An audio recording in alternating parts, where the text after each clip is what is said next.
everyone, welcome back to another video where today I wanted to have a little bit of a discussion about the 8-episode plan for RTD2. In case you don't know what I'm talking about, RTD recently said that Series 14 would consist of 8 episodes as well as a festive special, and that there would be no year-long gaps as there have been in previous years, and I covered this news pretty positively, because I thought it was, generally, pretty great news. But I saw a few people in my comments section saying that that was too small and why can't they do 12 to 13 episodes like they used to. And what I basically wanted to do today is kind of say to you why not only it's not really feasible for them to do that anymore, but why actually 8 episodes per year might be preferable to what we've had for the last few years. But before we get into it, if you are brand new to this channel, feel free to subscribe. We've just hit 18,300 subscribers, which thank you so much for that. The support is incredible. We're trying to get to 20,000 subscribers by the end of the year, so any support would be greatly appreciated on that front. I also have a Twitter and an Instagram if you'd like to follow.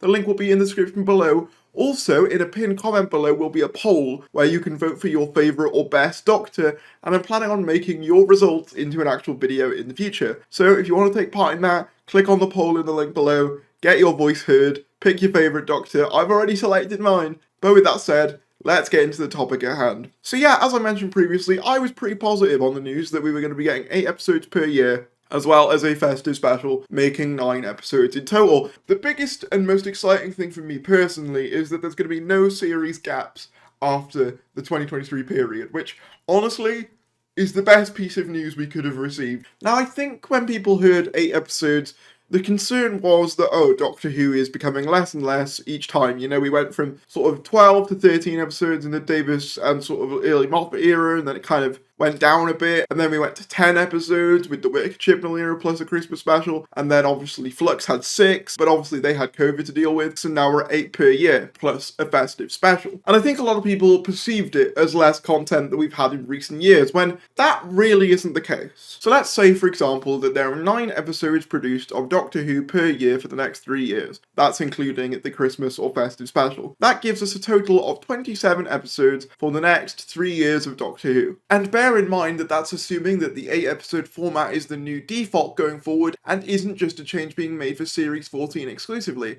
which we don't actually know for definite if that is going to be the new standard. Contrast that with the every 18 months approach the Whittaker era had prior to the pandemic, which saw 11 episodes in 2018, followed by a 2019 gap, and another 11 episodes in 2020. That leaves us with 22 episodes, so we actually have a 5-episode increase on the previous era. So as you can see, it's actually an increase on what we had even in pre-pandemic times for the early Chris Chibnall era. That's not even mentioning the fact that Russell has been very open and very transparent that he wants to expand the Doctor Who universe. We've covered at multiple points the various rumours surrounding spin-offs, and whilst they aren't official, everything in Russell's wording has indicated that spin-offs are definitely, you know, a thing that he's interested in doing once again. He even did it with his first era, so there's precedent for it already.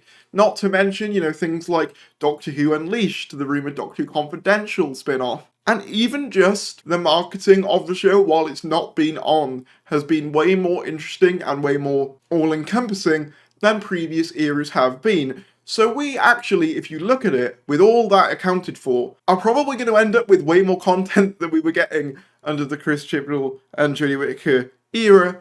And I also think that the reduction of 8 episodes might aid in one thing, specifically filler episodes. It's no secret that every TV show has some episodes that are more revisited and popular than other ones within a series, and Doctor Who is no exception to this. And I think a perfect case study for what I'm about to bring up would be Series 12.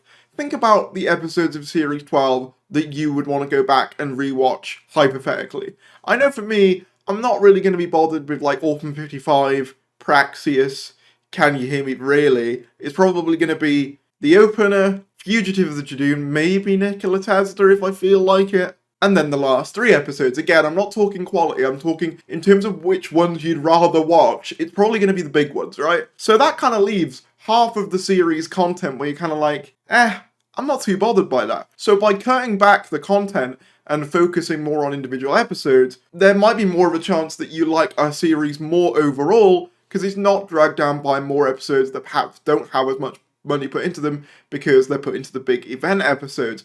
You could also say the opposite is true, though. You could also say that, oh, maybe because we're having less episodes, that means that perhaps if one episode doesn't work for you, that's more weighty than if one episode doesn't work for you in a 10 or 12 episode series.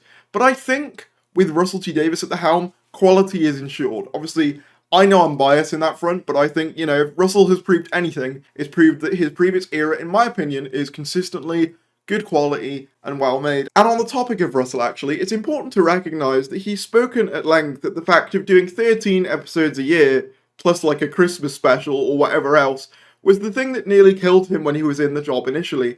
Most TV shows now, in general, aren't doing like 12, 13 episodes a year, especially big budget like dramas like Doctor Who that are very effects heavy. I mean, look at the Disney shows. Look at something like Kenobi, for example. That's 6 episodes, and that's the mouse. They've got all the money in the world, money to burn, but they still have lesser episodes. And I think also the climate of which TV is now, it kind of more heavily favours like binging content rather than having more of a series with lots of self-contained bits. People would rather binge a whole series. So I think when you look at all of this, the 8 episode switch is not only more manageable for the team, it means that we'll get more content anyway because it's coming out yearly, but it's also probably more fitting of the climate of television we're actually in now. Most TV shows that are syndicated for that long are much cheaper shows, so you think your soaps. Your soaps are always on all year round because they're on one set with a, consistent, sort of group of cast members, and there aren't really many visual effects. Doctor Who is not that. So, to finish my argument, here's the clip notes. 8 episodes is more sustainable for a team to produce yearly, because Russell T Davies has said that year-long gaps are hugely detrimental to Doctor Who's growth and continued popularity, and let's be honest, we've even seen that, as I think some of the times where Doctor Who has been at its least popular have been when it's had gap years, so I think post-Series 11, after that gap, Series 12 had a massive decline. Post-2015, Series 10 also struggled and was one of the least viewed series, so those series gaps were something that needs to be mitigated. But of course, as we said, it's difficult and even not really on trend or to the benefit of TV viewers to release 12 episodes or 13 episodes per year. You leave plenty of space for maybe potential spin-offs as well that could be managed by other teams. And overall, I really don't see a negative to this. It's still more content than we've been getting previously. But hey, let me know in the comments below what you think about this. Do you think the move to 8 episodes per year plus a special is actually good? Do you think it's bad? Do you agree? Do you disagree with any of my points? Whatever your thoughts, drop them down in the comments below. Let's start our discussion. Please like the video if you enjoyed, subscribe if you're new, and I'll see you later.